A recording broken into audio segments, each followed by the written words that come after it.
episódio de Grandes Civilizações, Maomé atacou Meca, derrotou os velhos sacerdotes que o haviam expulsado e assumiu o controle da cidade.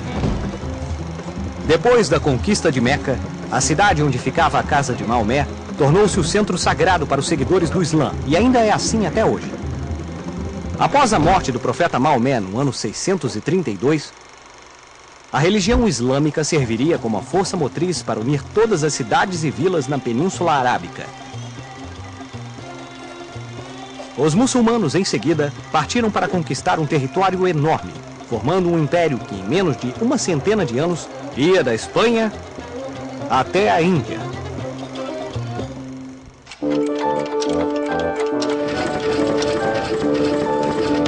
Grandes civilizações.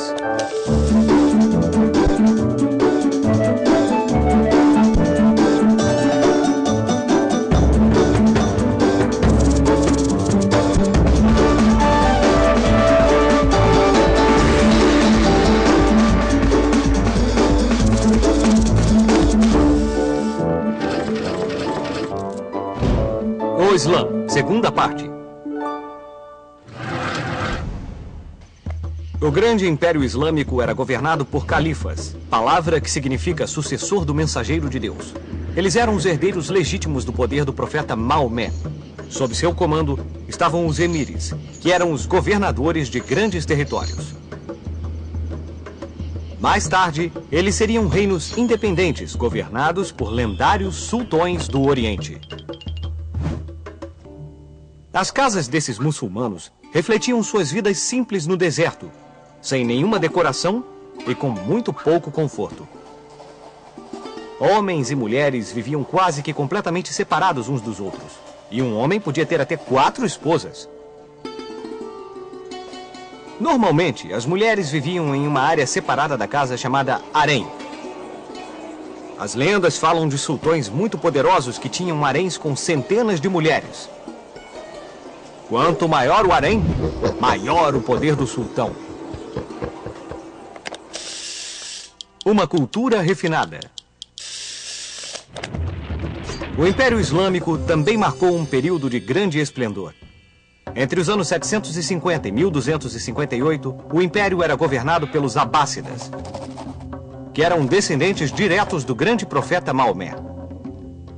Eles transferiram a capital do Império de Meca para Bagdá, no Iraque de hoje. Durante esse período, os muçulmanos estavam governando um reino com muitas culturas diferentes entre a Espanha e a Índia. Eles absorveram conhecimentos de cada cultura e aprenderam muitos estilos diferentes de arte e arquitetura. Foram melhorando e expandindo essas ideias, constituindo estilos próprios. Nossa, eles aprenderam muito! É verdade. Por exemplo, arabesco é um estilo de arte feita de milhares e milhares de formas geométricas interligadas e era usado para decorar templos e palácios luxuosos. Os muçulmanos nunca representavam pessoas, porque sua religião não permitia a adoração de imagens. Os espanhóis apreciaram esse estilo arabesco e começaram a imitá-lo em suas próprias igrejas e castelos. Estas duas culturas estabeleceram um intercâmbio de conhecimentos, e ainda hoje existem algumas palavras em espanhol e em português que vêm do árabe. Os números.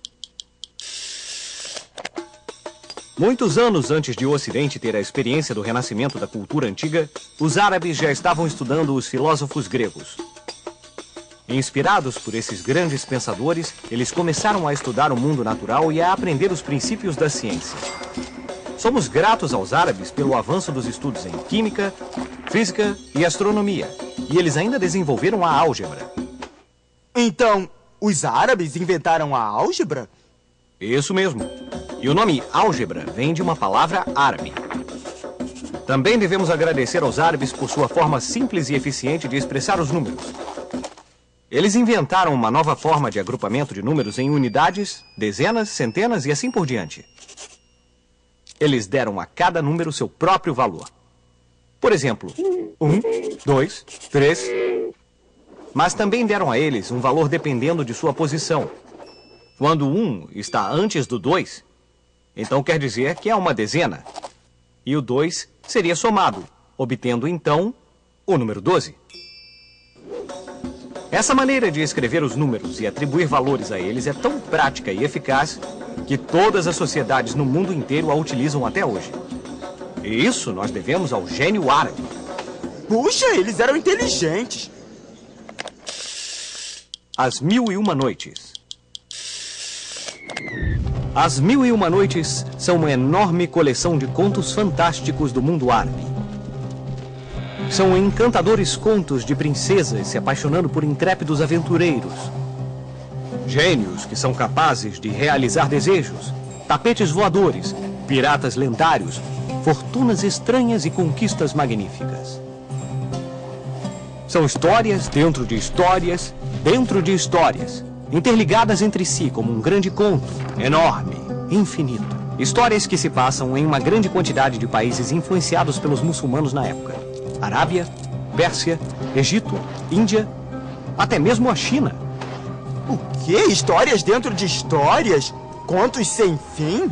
Mas como é que pode uma coisa dessas? Bem, a primeira história desse livro explica que havia um sultão chamado Shahryar que estava com raiva porque sua esposa o havia traído e lhe ordenou que ela fosse condenada à morte. Como ele foi magoado por conta do amor, não poderia mais confiar em mulheres. Então ele ordenou que seu vizir trouxesse uma nova esposa ao seu quarto todas as noites. E depois ela seria executada na manhã seguinte. Foi então que Sherazade, a filha do vizir, veio com um plano para evitar mais mortes. Ela se ofereceu para o sultão, sabendo que fazendo isso estaria condenada a morrer logo que a noite acabasse. Durante toda a noite, Sherazade encantou o sultão com uma história maravilhosa. Mas logo antes do amanhecer, ela prometeu continuar a história na noite seguinte. Na noite seguinte, ela ligou a história anterior ao início de outra.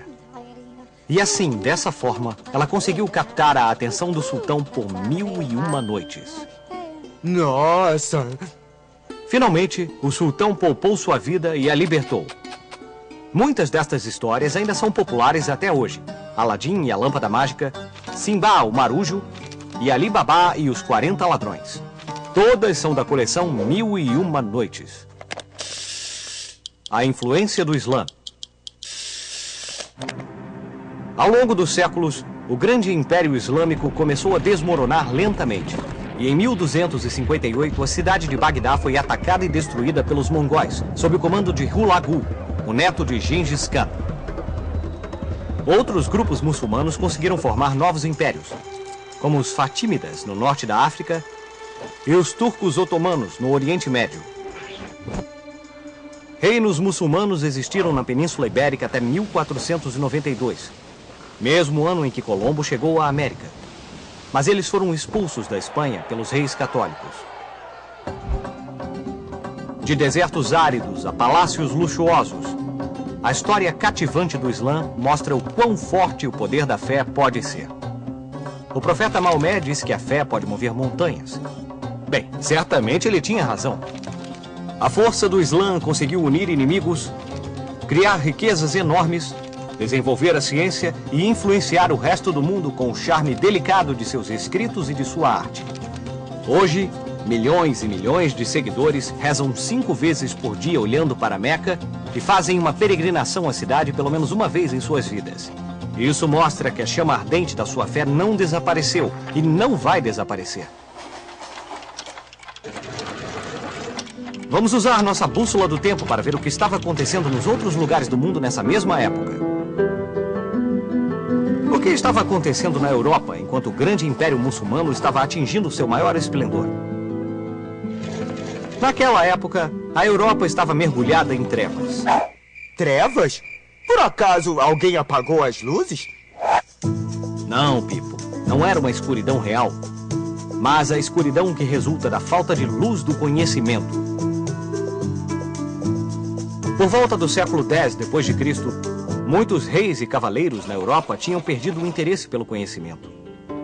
A maioria das pessoas não sabia ler nem escrever, eram muito supersticiosas e cuidavam apenas de suas rigorosas práticas religiosas. Por essa razão, Muitas pessoas pensam que a Idade Média foi um período de trevas,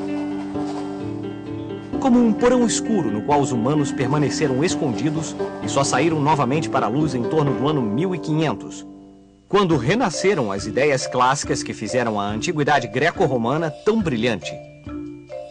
Em contrapartida, durante a Idade Média, os muçulmanos estavam aprendendo sobre outras culturas e sobre o mundo que os rodeava. Estavam também fazendo avanços na ciência e na criação de belas artes.